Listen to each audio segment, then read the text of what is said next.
Tandaan natin yung istorya ni Sheila.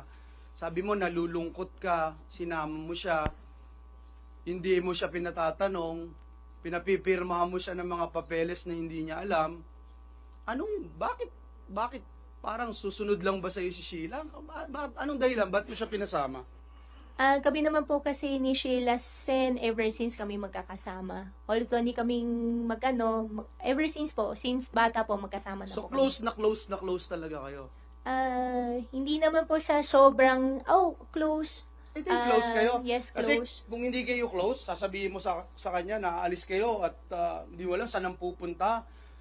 4 na araw, 5 araw ka sa maliit na kwarto. I don't think hindi kayo close, no? So, ikaw ang leader ng barkada itong grupo ninyo.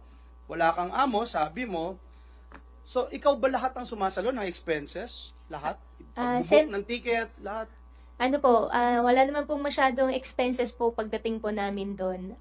Flight ticket po, tas pagkain lang po.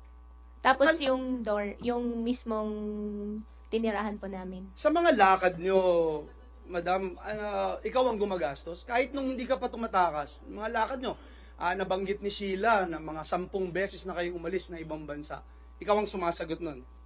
Opo. Lagi, no?